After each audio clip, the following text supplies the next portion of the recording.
The member for... Order. Thank you, Acting Speaker. Well, what a joke. What a joke. This government, the Allen Labor government, wants to move a motion today in this matter of public importance, saying that it's providing cost of living relief to Victorians. What an insult to Victorians. This is a government that is imposing cost of living pain. Pain, Deputy Speaker. And there's a range of reasons why I say that, and I'll come to all of those. At a time when Victorians are doing it so tough, this government thinks it can magically produce all the solutions against a debt that's spiralling out of control, taxes that are growing faster than the economy by several multiples, interest rates that will see 10 cents in every dollar raised go to bondholders around the world, and this government wants an elephant stamp for providing cost of living relief. You've got to be joking. And Victorians would be recoiling at this kind of temerity, that a government so bad, so incompetent, could come here and pretend that it's providing cost of living relief.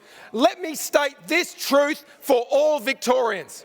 The Allen Labor government gives you an inch, but it takes from you a mile. Remember that. When it gives you $1, make no mistake, the Allen Labor government will take 5 from you.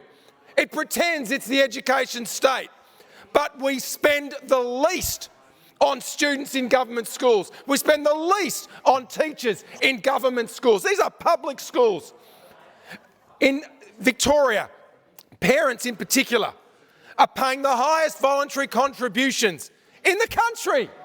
The highest in the country. And we, under this government, are supposed to believe this government when it says we provide you with a free education in government schools. Well, we know that's not true, because we know that although these payments that many thousands of parents make in public schools, we know they're voluntary. Technically, they're voluntary, but in reality, they're not, because they come at a price, Deputy Speaker. If you don't make these voluntary payments in many government schools, you know what happens? You don't get the casual relief teacher. You don't get the nursing support. You don't get the teaching aids. You don't get any of that. So can you really say it's voluntary? So when the government hands out bits of money, which no one's going to dispute or oppose, don't just look at that.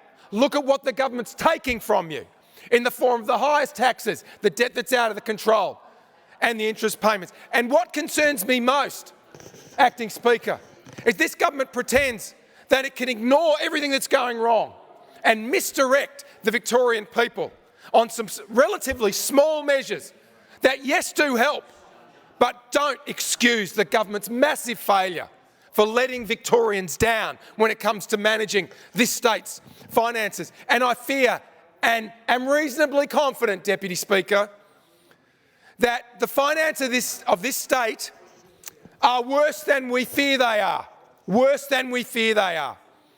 Because not only do we know, for example, when it comes to the infrastructure portfolio, that there have been billions of dollars in blowouts, and as the Leader of the Nationals said, over $50 billion in blowouts, including CFMEU corruption, which the government knew about. But there are other problems with the net debt calculations in the budget. Because the government has focused so much on mega projects that have blown out, we have a problem of neglect through the growth suburbs in the west, the north and the southeast, and in the regions in particular, but not solely those regions. But because so much has been blown on these mega projects to get them to delivery, what we've seen is neglect of the rest of the infrastructure and asset portfolio. And what happens when your assets are run down, when you don't have the money for renewal, for upgrades and repairs to assets across the portfolio? You know what happens? Their value falls. Depreciation goes through the roof. And so when the government talks about net debt, which squares off our total borrowings with the value of the assets against which those borrowings are to be defrayed, you actually have a misleading figure. Because I don't think the budget accurately reflects, Deputy Speaker, how big our net debt actually is. Because like everybody else will know, your net debt does depend on the valuations. And with so much neglect of the rest of the capital portfolio, none of us as Victorians can have confidence that whether it's the general government sector at $192 billion by 2029, or when you take into account the public non-financial corporation sector as well, which should be included, you end up with net debt by 2029 of well over $230 billion. Now, normally you don't include that against the general government sector because it's often thought that these entities, water boards and the rest, have cost recovery, they can manage their finances. But we know this government is so derelict financially, so delinquent financially, that it rips capital out and rips dividends out of these bodies. So you can't treat them in that way. And to get a better reading of our true debt position, and this is important for Victorians, because it's that net debt which means you're waiting longer for a hospital, you're waiting longer for an ambulance. It means your school doesn't have the teachers or the facilities you deserve. It means that you're driving on roads that are not car-worthy and create not only financial risks for you, but create health and safety hazards. Right? It's very real for people. And so this debt, this mismanagement, has an effect on all of our daily lives. And so for this government to come into this House and want congratulations for the measures it offers by way of cost of living relief, when so much else is denying Victorians the quality of life and the standard of living they enjoy, it's ridiculous. And it's offensive for Victorians who are doing it really tough. And in addition to the risks I talked about, Deputy Speaker, about the degradation in our capital base and asset base because there hasn't been that investment by this government, we also know that the forecasts in the budget are just off. They are way off pitch. The net debt figure and the fiscal program that this government has said it has is its 5-step plan to rescue the budget, which is nowhere near on track. It depends on growth being at 2% or above. Well, we know in 2024-25, last financial year, it came in at nearly half that, 1.1%. So how can the government say that it's reining in net debt as a proportion of gross state product when our growth figures are half? We live in a $700 billion economy. So to be off by 1% in your growth forecast is a lot of money.